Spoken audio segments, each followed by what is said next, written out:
যারা আপনাদের মসজিদ ইমামের পিছনে ভুল ধরে, ইমাম কিনা আজে বাজে মন্তব্য করে, আমি আপনাদের দায়িত্ব দিয়ে যাচ্ছি, তাহলে আপনারা নিজেদের ভিতরে একটু আলোচনা করে বলবেন যে চাচা তুমি তো আমাদের ইমাম সাহেবের এত ভুল ধরো, আজকে জুম্মার নামাজটা তুমি পড়াও। কথা বুঝলেন না? যে আজকে এশার নামাজ তুমি পড়া। ইমাম সাহেবটা বাড়িতে গেল, কেন মুয়াজ্জিন পড়াবে কেন? তুমি একদিন এসো না, শুধু একামত দিলে হবে না। কদ কামাদি সলা, কদ কামাদি সলা, তো সবাই জানে বাবা। 3-4 লাইন জেনে একটা আলেমকে ভুল ধরে আফসোস লাগে না? কিয়ামত আসবে না? সংসারে অশান্তি হবে না? আল্লাহ ওই মুরব্বীদেরকে হেফাজত করেন, বলেন আল্লাহুম্মা আমিন। শিখবে না, ভুল ধরবে। আচ্ছা, আমি কথা ভুল বলছি না ঠিক বলছি? নাকি আপনাদের মসজিদে সব পাকা পাকা মুসল্লি? হ্যাঁ, সব জায়গায় গন্ডগোল আছে। কথা বুঝলেন না? সব জায়গায় কচি গন্ডগোল থাকবে, 2-4টে থাকবে, 5 ওয়াক্ত নামাজ পড়বে, তারপরে যেন বাবুয়ানা চাল, হ্যাঁ, পাকার তলায় দাঁড়িয়ে যাবে। 10 জন নামাজ পড়লে সারা মসজিদ পাকা ছেড়ে দিবে। যে ওই একটা পাকা চলছে, ওর পাশে দাঁড়াবে না, বাবু আবার একটা ছাড়বে, বিলটা তো দিতে হয় না। আপনাদের মসজিদে এসি আছে নাকি? হ্যাঁ, এসি নেই? এসি আছে, তাহলে বাড়িতে এসি নেই, মসজিদে আসলে যে মসজিদগুলো এসিতে আছে, এসি ছাড়োনি তো বাড়িতে এসি নেই। এসার সময় কারেন্ট না থাকলে জেনারেটরটা স্টার্ট দিলি নে। তোমার বাড়িতে কি ইনভার্টার আছে নাকি? কি হবে এদেরকে নিয়ে? 5 ওয়াক্ত নামাজ পড়ছে, বল কি করছে? 5 ওয়াক্ত নামাজ পড়ছে। কে হোসাইন? অত সোজা নামাজ পড়লে ভালো হওয়া যায় না, নামাজ পড়ার মতো পড়তে। রোজা রাখলে হয় না, রোজাটা রাখার মতো রাখতে হয়। মায়েরা বোনেরা, পদ্মা নিশিনা আদবিকা, স্বামীর খেদমত করে, পর পুরুষের সঙ্গে কথা বলবেন না। যে যেমন তাকে তেমন সম্মান, তেমন আদবটা বজায়। অত সোজা ইসলাম, অত সহজে আসে। যে কথা বলছে হুসাইন হুজুরকে শুইয়ে দিয়ে, বাবা ইমামে হুসাইন হুজুরকে এই যে বাহিনী যখন ওরা পিছন দিক থেকে কি করলেন, হুজুরের মাথাটা আলাদা করে দিয়েছে।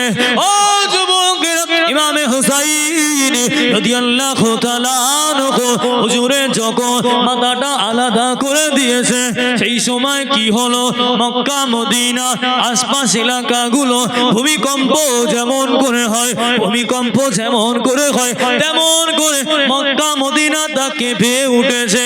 হুজুরের মাথাটা নিয়ে দুঃখ লাগে, আফসোস লাগে। ইমামে হুসাইন হুজুরের মাথাটা নিয়ে এজিদের ওখানে রাখা হলো। আপনারা দেখবেন যারা বিচার করে কি বলেন, মেম্বার বলেন, প্রধান বলে, যখন চেয়ারে বসে থাকবে, আমি সবাইকে বললাম না, পায়ের উপরে পা তুলে দেবে, এক পায়ের উপরে আর এক পা তুলে দেবে, তুলে দেওয়ার পরে বিচার করবে। ও যুবকেরা, এজিদ কি করলে? এজিদ জানিয়ে দিলে, পায়ের উপরে পা তুলে ইমাম হুসাইন হুজুরের মাথাটা নিচের ওখানে রয়েছে। হুজুরের মাথাটা লম্বা লাঠি দিয়ে, আহারে কিভাবে বুকটা ফেটে যায়, অন্তরটা ফেটে যায়, বুকটা ফেটে যায়। ইমামে হুসাইন হুজুরে এই মুখেতে ওই লাঠিটা দিয়ে নাড়াচ্ছে। ওরা আনন্দ করে, ওরা আনন্দ করে, ওরা নেতৃত্ব পেয়ে গেল। ও যুবকের, পক্ষে যদি থাকতে হয়, পক্ষে যদি মানতে হয়, মানতে যদি হয় মানার মতো মানে, ধরতে যদি হয় ধরার মতো ধরে, এজিদের মতো হবেন না। কথা বুঝলেন? ভালোবাসবেন, ভালোবাসার মতো বাসেন, এজিদের মতো হবেন না। এজিদ আর হোসাইন এক করলেন। হ্যাঁ, আমাদের সমাজের যুবকরা, মুরব্বীরা এখনো সময় রয়েছে, একটু নামাজি হও। এই মাহফিলটা দিলেন এত কষ্ট করে। তবে আমাদের বর্তমান সরকার যে নিয়ম কিছু কিছু করছে, আমার খুব ভালো লাগছে। তাহলে আপনি বলেন হুজুর বিজেপি হয়ে গেলেন নাকি? হ্যাঁ, কিছু কিছু নিয়ম আমার ব্যক্তিগতভাবে খুব ভালো লাগছে। যে ডিজে গুলো চলছিল, সাউন্ডগুলো স্লো হয়ে গিয়েছে, আস্তে আস্তে দেখলাম আমার হিন্দু ভাইরা যে পুজোগুলো হচ্ছে, সাউন্ড সব আস্তে আসে। তারপরে আমাদের জলসা কমিটির আমরা কি বলি চুলকুনি না কি বলেন, আমি একটু গোদা বাংলায় বলছি, হ্যাঁ, এগুলো অনেক আসে। কেমন, একটা গ্রামে জলসা হলে একদম ও মাথা থেকে শুরু করে মাথা পর্যন্ত মাইক দেবে, কথা ঠিক না ভুল? 30টা 20টা মাইক না আনলে যেন জলসা হয় না, কথা বুঝলেন? সেগুলোও কমে গিয়েছে। আর একটা সুবিধা হয়েছে আমাদের সুবিধা, আপনাদের কি বলতে পারবো না, যে আগে নদিয়া বলেন, হ্যাঁ, ওদিকে বর্ধমান বলেন, মুর্শিদাবাদ বলেন, স্টেজে তোলে রাত 2টোর সময়, কথা বুঝলেন? এখন নিয়ম হয়েছে 12টা 1টার মধ্যে কভার করতে হবে। আমারও জাহানটা বাঁচলো, ও শ্রোতাদের ঘুমটা, সারা রাতকে জলসাগুলো বন্ধ হয়ে গিয়েছে, হ্যাঁ, মাইকের সাউন্ড সারা এলাকাটা বন্ধ হয়ে গিয়েছে। আরে সারা গ্রাম মাইক দিছে, কি লাভ আছে? আমার তো শুনছে এই কজনা, বাড়িতে শুনবে, ওরা যখন শুনবে ইয়া নবী সালাম, তখন জায়গা দিতে পারে। কেন? কিয়াম হচ্ছে, আল্লাহ কিয়াম মানে কি হচ্ছে? খাওয়ার ব্যবস্থা আছে। কেউ জলসে আসে, যখন কিয়াম হয়, বিশেষ করে মায়ে কচি কচি ওট ওট, কিয়াম হচ্ছে, কোন দোয়া হবে, চ, কথা বুঝলেন? আরে ভাই, আমাদের রীতিনীতি পাল্টাতে হবে। কেন? আমরা মুসলমান, হাসছি, নিজেরাই অপরাধ করছি। আমি বলছি কিছু ব্যথা নেবেন না। আপনারা যা চটে বসে আছেন, কেন এই লাইনে 5-6 বছর হজের লাইনে আসি, মোটামুটি অভিজ্ঞতা আছে। কেন? মানুষ তো আমরা চড়াই, কথা বুঝলেন? আমার তো পটল আলুর ব্যবসা না, আমার ব্যবসা তো আপনাদের নিয়ে। কি ভুল বললাম না ঠিক বললাম? এটা লজ্জা কিসে? আমার তো কাজই তো আপনাদের নিয়ে। আমি বলবো, আপনারা শুনবেন, আপনারা কিছু বললেন, আমি শুনলাম, এটাই তো আলেমদের কাজ, ইমামদের কাজ। তাহলে আমরা মানুষ জানি না কেমন? দাঁড়িয়ে থাকলেই যে আমাকে বিশ্বাস করতে হবে, 5 ওয়াক্ত নামাজ পড়লে যে আল্লাহওয়ালা বলে মানতে হবে, ওটা আমি মানি। আগে আমি দেখি, তারপর মানি, কথা বুঝলেন না? আমি বলেছিলাম এই জিদের ওখানেও আজান হয়েছিল, ওই জন্য বুঝেন আপনার। তবে শোনে, এই চটে বসে ওয়াজ শুনতে শুনতে যখন তাওয়ারুক দেওয়া হয়, শীতকালে একটু বেশি হয়, চাদরের নিচে একটা, আবার ওপরে বলো আমি এখনো পাইনি, কথা বলে আসে না নেই। কিছু কিছু মা আসলে একটা নিয়ে নেবে, এই আমি এখনো পাইনি, এদিকে একটা দে, কথা বুঝলেন?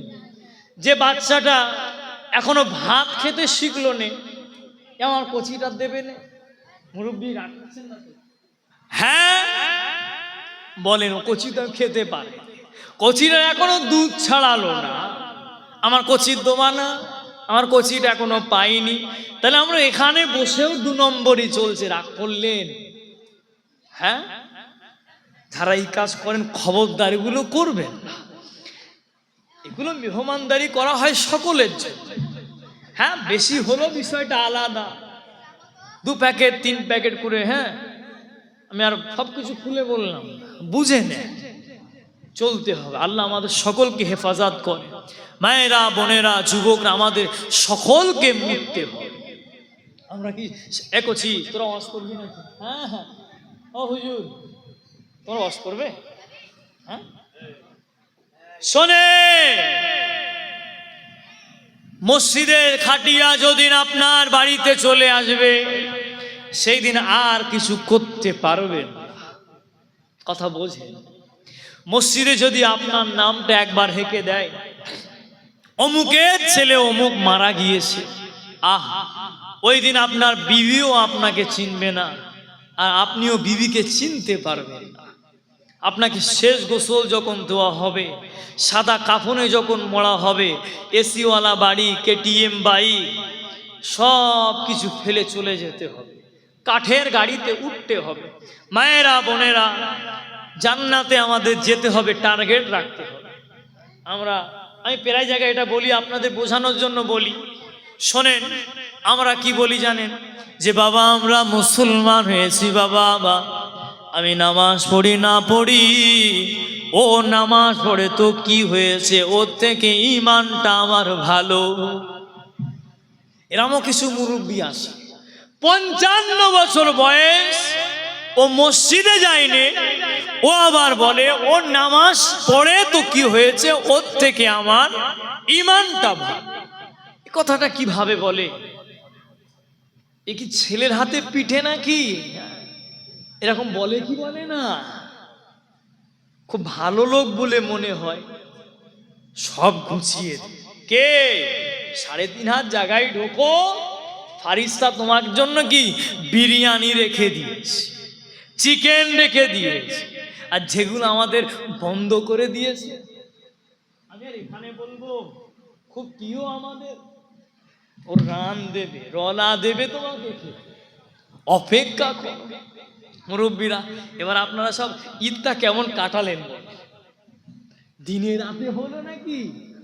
হ্যাঁ, ঈদ কেমন হলো? সব দিনে রাতে হলো। ঠিক আছে, সে তো বেশি বাড়াবাড়ি করলাম আমরা নিজের, কথা বুঝলেন না? নিজেরাই করলাম, নিজেরাই ফাঁসলাম। তবে শোনেন, আমি একটা কথা বলি, আমরা মনে করি যে গরু ছাড়া কিন্তু কুরবানি হয়, গরু দিতে হবে মানে নেই, এটা বুঝতে হবে। আগামী বছর থেকে শুধু খাসি দেন। আমরা তো এই মোবাইলে দেখলাম আন্দোলন কারা হচ্ছে, আমার দিকে মন দেন, আপনার এদিকে দেন। থাক না, ওরা বসে থাক থাক থাক, বলে একটু চুপচাপ একটু খাসি খাওয়া অভ্যাস করেন। 2000 হলেও খাবো, বলেন আলহামদুলিল্লাহ। যাদের দরকার হবে তারা আমাদের দিয়ে যাবে, দেখুন, চিন্তা নেই। একটু কষ্ট হয় মাঝে মাঝে, অভ্যাস তো আমাদের। আমি ক্লিয়ার বলছি না, বুঝতে পারছেন আপনারা? অভ্যাস হয়ে গিয়েছে, কিছু করার নেই। আস্তে আস্তে খাসি খাওয়া অভ্যাস করে। আবার আমাদের সমাজে কিছু বলে খাসির গোশত নাকি গন্ধ লাগে, 900 টাকা 1200 টাকা কিলো, আবার ভালো লাগে। অভ্যাস করতে, অভ্যাস করে নেন, শরীর ভালো থাকে। আল্লাহ রসুল কি বললে? দুধ খাও বেশি, গোশ খাও কম। আর আমরা গোশ খাই বেশি, দুধ খাই কম। চিন্তা করেন, ভাবেন, অত সোজা না দিন, শরিয়াত অতটা সোজা। বাবা আমরা কি বলি, ও নামাজ পড়ে না তো কি হয়েছে, ও থেকে ইমানটা ভালো। আবার কিছু যুবক বলেন, মুরব্বী বলেন, এই কথা বলে বলে বেড়ায়, বাবারা, ও বাবা ছেলে, আমরা হলাম মুসলমান, আল্লাহ চাহে তো একদিন না একদিন হলে আমরা জান্নাতে যাব। কেন? আমরা লা ইলাহা ইল্লাল্লাহ মুহাম্মাদুর রাসূলুল্লাহ, আমরা কলমা পড়েছি বাবা। এই কলমা পড়েছি মানে আমরা একদিন না একদিন জান্নাতে যাব, কথা বলে কি বলে না? তাহলে আমি আপনাদের প্রশ্ন করি, বলেন ওপরে মাত্র জায়গা কয়টা আছে? একটা জান্নাত আর একটা কি জাহান্নাম, একটা জান্নাত আর একটা জাহান্নাম। হাসর মিজান পুলসিরাত সব যখন শেষ হয়ে যাবে, কেউ যাবে জান্নাতে, কেউ যাবে জাহান্নামে। বাবারা, যারা এমন কথা বলে একদিন না একদিন আল্লাহ পাক জান্নাত দেবে, বলেন তো দেখি, ওই একদিন না একদিন জান্নাত যাওয়ার আগে বাবা থাকবে কোন জায়গায়? কথা বলে না। একদিন না একদিন জান্নাতে যাবেন, তাহলে একদিন না একদিন যাবেন, তাহলে ওই একদিন না একদিন যাওয়ার আগে ঠিকানা কোথায়? হ্যাঁ, জাহান্নাম।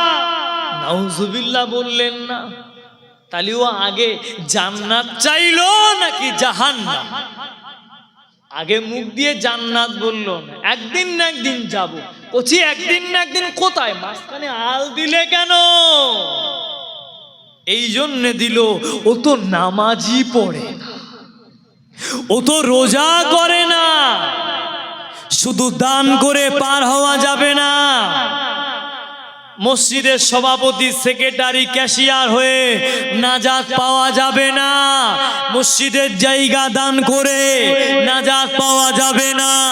আমাদের সমাজে মসজিদের জায়গা দান করে বলে আমার দাদুর জায়গা ছিল, বলে কি বলে না, আমার বাপের জায়গা ছিল। দান করার পরে আর বললে চলবে?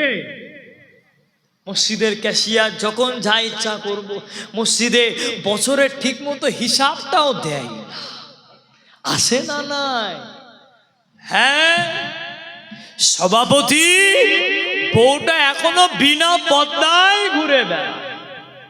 খবরদার, সাবধান, আখিরি জামানা, সিলসিলায়ে মুজাদ্দিদুজ্জামান আমার দাদা পীর রহমাতুল্লাহ আলাইহি দাদা পীরের সিলসিলাটাকে মজবুত করে ধরে।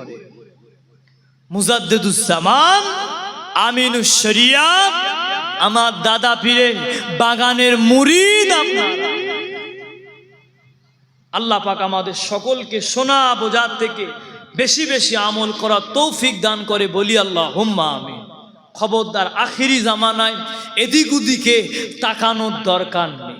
আমার মুজাদ্দিদুজ্জামান যে রাস্তা দেখিয়েছে, সিলসিলায়ে আহলে সুন্নাতুল জামাত যেভাবে আমাদের চলতে বলেছে সেইভাবে আমরা আগামীতে চলব। আসসালামু আলাইকুম, ভালো আছেন? সেইভাবে হ্যাঁ মাওলানা সাহেব চলে এসেছে, আলহামদুলিল্লাহ। আল্লাহ পাক আমাদের সকলকে কবুল করেন বলি আল্লাহুম্মা আমিন। আল্লাহ আমাদের দিন কায়েম যেভাবে আমরা আসি এই দিনের ওপরে আল্লাহ আমাদেরকে কবুল করেন বলি আল্লাহুম্মা আমিন। এতক্ষণ আলোচনা করলাম, কে বেজার হলেন না তো? আওয়াজ দিয়ে বলে, ছোট ভাই মনে করে, সন্তান মনে করে ক্ষমার নজরে দেখবেন। মানুষ মাত্র ভুল হতেই পারে। এতক্ষণ আলোচনা করলাম।